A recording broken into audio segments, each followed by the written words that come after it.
오늘 하나님께서 우리에게 주신 말씀은 베드로전서 5장 1절부터 4절입니다. 제가 읽겠습니다. 너희 중 장로들에게 권하노니 나는 함께 장로된 자요 그리스도의 고난의 증인이요 나타날 영광에 참여할 자로다. 너희 중에 있는 하나님의 양무리를 치되 억지로 하지 말고 하나님의 뜻을 따라 자원함으로 하며 더러운 이익을 위하여 하지 말고 기꺼이 하며 맡은 자들에게 주장하는 자세를 하지 말고 양무리의 본이 되라.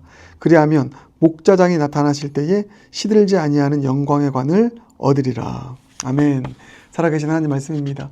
계속해서 경건한 리더십을 주제로 말씀 묵상 이어가고 있는데 오늘도 어제에 이어서 2탄입니다. 경건한 리더십의 모습에 대해서 계속 살펴보겠습니다.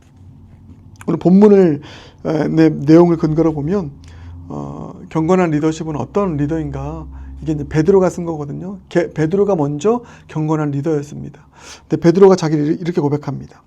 너희 중 장로들에게 권하노니 나는 함께 장로된 자요. 함께라고 하는 이 단어에 여러분 밑줄을 한번 그어보시길 바랍니다. 이 부분이 참 와닿았습니다.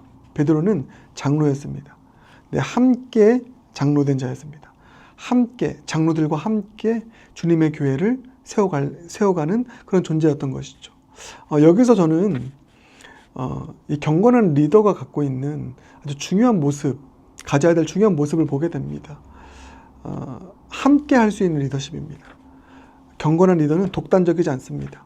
나는 일을 잘하는데 다른 리더들과는 어울릴 수 없다? 함께 일할 수 없다? 나 혼자 일한다?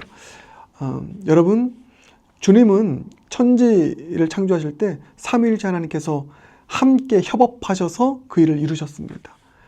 주님을 닮은 경건한 리더는 함께 장로된 자입니다. 함께 집사된 자입니다. 함께 권사된 자입니다. 이 경건한 리더십이 나의 리더십 되길 소망합니다. 오늘 이렇게 기도하면 참 좋겠습니다. 나만 일은 잘하는데 독단적으로 일할 수밖에 없는, 협업할 수 없는, 다른 리더들과 어울릴 수 없는 그런 리더십이 아니라 함께 리더십의 자리에서 합력하여 선을 이룰 수 있는 그런 리더십이 경건한 리더십의 모습이다. 주님, 이 모습 내 모습 되기 원합니다. 그렇게 오늘 기도할 수 있게 바랍니다.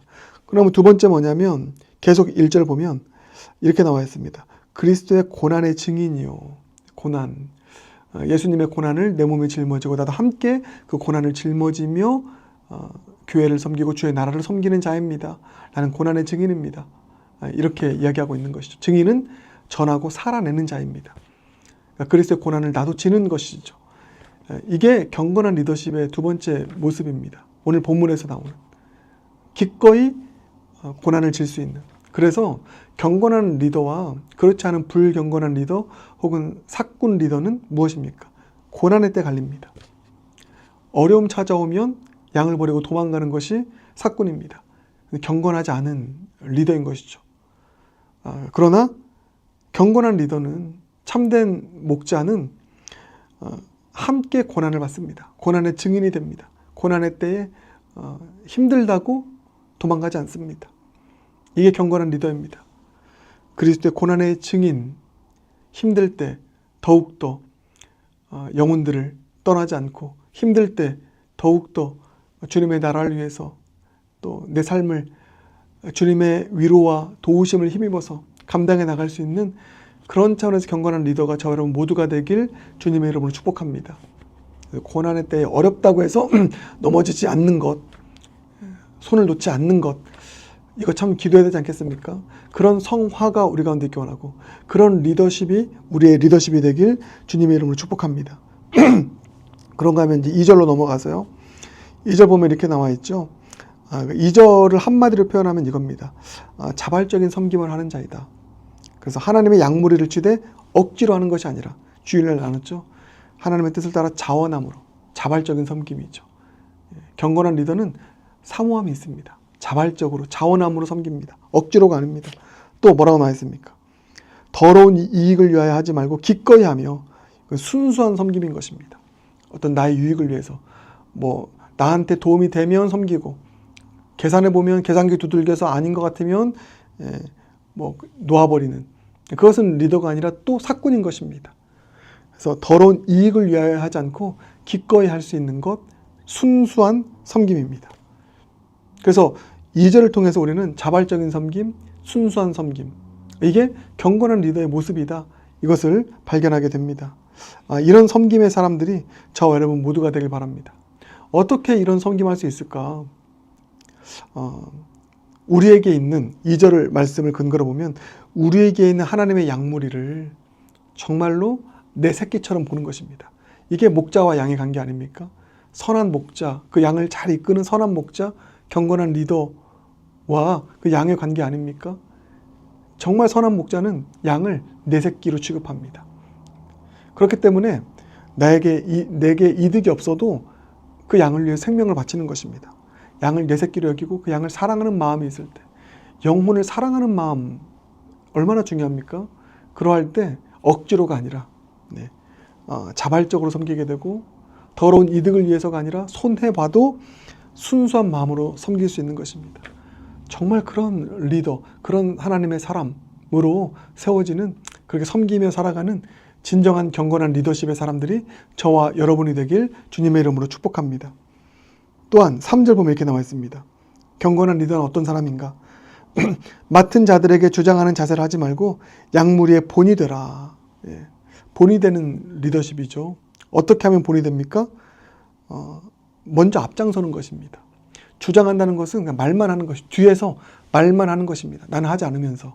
이게 바리새인들의 특징이라고 했습니다. 근데 본이 된다는 것은 뒤에서 말만 하는 것이 아니라 내가 먼저 앞에서 이끌어가는 것입니다. 내가 먼저 앞에서 전도하는 것이고, 내가 먼저 앞에서 삶의 본을 보여주는 것이죠. 뒤에서 말만 하며 주장하는 자가 아니라 앞에서 삶의 본을 보일 수 있는 그런 본이 되는 리더가 저와 여러분이 되길 주님의 이름으로 축복합니다. 그러할 때 이런 리더십을 가지고 살아갈 때 계속 약속하는 게 뭡니까?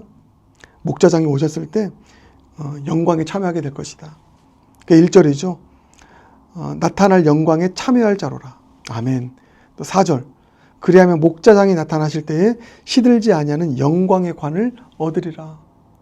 경건한 리더십으로 살아갈 때 대가가 있습니다. 고난도 필요하고요. 또 계산기 두들겨서 나에게 손해볼 때도 있습니다. 그러나 약속합니다. 이런 리더십, 이런 경건한 리더들 나타날 영광에 참여하게 될 것이다. 영광의 관을 얻게 될 것이다. 말씀하고 있습니다. 우리 다 이런 경건한 리더십의 모습으로 살아가서 영광의 관을 얻을 수 있는 저와 여러분 모두가 되길 주님의 이름으로 축복합니다. 기도하겠습니다.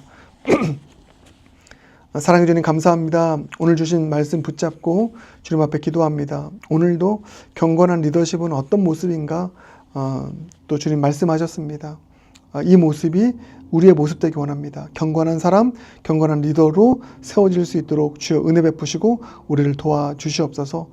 함께 일할 수 있는 리더, 함께 장로된 자, 또 고난에 참여할 수 있는, 고난을 기꺼이 감당할 수 있는 리더, 양무리를 취대해 자발적으로 섬기고 또 더러운 이득이 아니라 순수한 섬김 감당할 수 있는 리더, 뒤에서 말만 하며 주장하는 자세가 아니라 앞장서서 본이 되어서 양무리의 본이 되는 리더, 그런 리더가 우리가 될 수 있도록 주님 우리를 끊임없이 성화시켜 주시옵소서.